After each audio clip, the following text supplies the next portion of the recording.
The original Fooly Cooly first aired over a decade and a half ago and is a beloved cult classic anime that was praised for its unique storytelling and relatable characters, despite being difficult to comprehend at times. At its core, the first season of Fooly Cooly was a coming-of-age story following a young boy named Nauta as he struggles to adjust to not only life without his brother, but the strange happenings around him.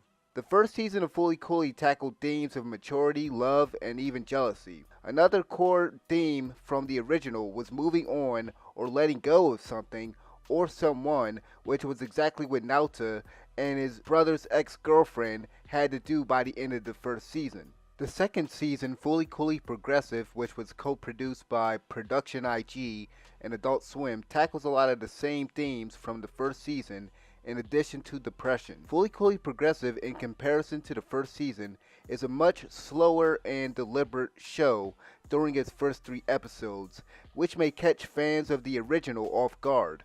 While some might not like the slower pace of these episodes, it ultimately gave the writers time to flesh out the main and supporting characters while cleverly foreshadowing events to come. Another notable difference between the 2 seasons is the fact that they chose to rely a lot less on the music from the Japanese alternative rock band, The Pillows. The Pillows' music has become synonymous with Fooly Cooly as their songs were used heavily throughout the first season, giving the show a weird music video feeling. Whereas some people might have preferred that the band's music be incorporated a lot more in this season, one could argue that because their songs were used more sparingly, their implementation was more effective in amplifying action scenes or emotional moments between characters due to their large absence. The Pillows' music is used a lot more during the second half of the season during a lot of the emotional or action scenes, but still not nearly as much as fans were accustomed to from the first season.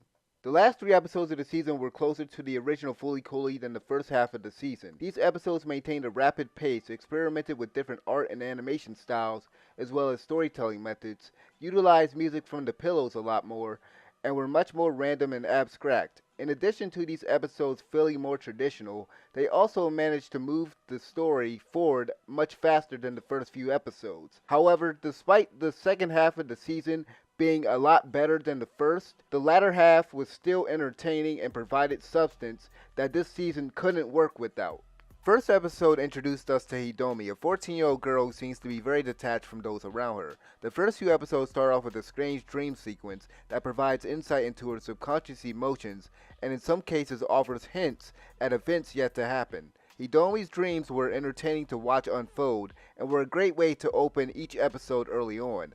There was a lot of great imagery and an interesting use of color in the dream sequences for the first and third episodes. These dream sequences got more confusing and weird as the season went on, and in a way, they added a layer of mystery regarding Hidomi's emotional state and uncertainty in regards to those around her. In addition to these dream sequences, the headphones that she wears and their color at any given time provide hidden subcontext that will likely go unnoticed to most viewers. The first episode also introduces Hidomi's classmates, Ide, Marco, and Mori, as well as Jinyu and the returning character Haruko. Jinyu, Ide, Haruko, and Hidomi are the characters that receive the most character development throughout the season. Jinyu was a great foil character to Haruko and was always being the wise voice of reason for Haruko. The second episode of the season fleshed out Ide's character and established him as Hidomi's love interest. Haruko is much more of a villain than she ever was in the first season, resorting to manipulation and brainwashing her students in order to achieve her goal. Marco and Mori, however, they're pretty flat characters, with Mori only having relevance in the third episode and the finale episode, mostly because of a character introduced in episode 3 named Aiko. Speaking of episode 3, that episode was the weakest episode of the season. It felt like mostly filler and a bit of setup for the characters of Eyepatch Aiko and Aiko's father. It wasn't a bad episode by any means, but in comparison to the rest of the season, it definitely stood out in the wrong way. Don't be mistaken though. There was a lot to love about the episode, such as the dream sequence featuring an eccentric version of Hidomi, the scene showing off how antisocial and distant Hidomi is while everyone else is playing at the beach, the scene with Eye Patch and Aiko's father secretly communicating, and of course the fight between Jinyu and Haruko. After episode 3, however, the show got really bizarre and the writers got really creative with several elements of each episode. Episode 4 was extremely upbeat and was much more faster in terms of pacing than the previous episodes. It had one of the best opening segments in the season and subsequently the best cliffhanger ending with the death of a key character. This episode revealed Hidomi's true feelings regarding the situation with her parents and showcased the big battle between Haruko and Jinyu. The only weak point of the episode was what the writers did with Marco suddenly developing feelings for Hidomi. This felt unnecessary and wasn't expanded upon within the last 2 episodes.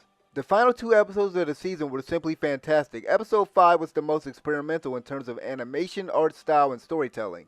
The first few minutes of the episode were drawn in a watercolor art style, while the rest of the episode utilized the old school cell animation. The manga style panel animation, which was used briefly in the first season, also made a return here, and it was used to great effect as it conveyed Hidomi's feelings toward her mother during that particular scene. In general, the animation throughout the episode was really good, especially during the fight scene between Hidomi and Haruko near the end of the episode. Despite episode 5 having such a rapid pace, the writers managed to cram enough random bizarre moments and important character scenes into the episode, which made it feel longer than the standard runtime. The episode ended on an exciting note, leading perfectly into the finale episode. The finale episode did a great job wrapping up the story and featured a surprisingly emotional moment for Haruko.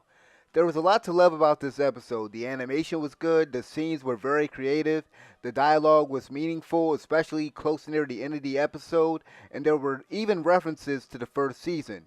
The final episode resolved the issues between Hidomi and her mother, as I mentioned before, and it also gave Aiko relevance to the story. This episode also further cemented the season's message about having desires and dreams, and how it's okay to sometimes give in to them or strive towards something. Overall, Fully Coolly Progressive was an interesting and entertaining season of anime, able to work either as a standalone or a sequel to the original. This season wasn't afraid to stray away from the traditional format that the first season established and try new things, which is something that deserves to be commended. I would highly recommend that you check out Fully Coolly Progressive, especially if you're new to the series. It provides enough action and insanity to keep you entertained throughout. I'm going to give Fully Coolly Progressive, or Fully Coolly Season 2, a 9 out of 10. Let me know what you guys thought about Fully Coolly Progressive. Like the video, subscribe if you enjoyed this video and you want to see more. And thank you guys for watching. I'm out of here. Peace.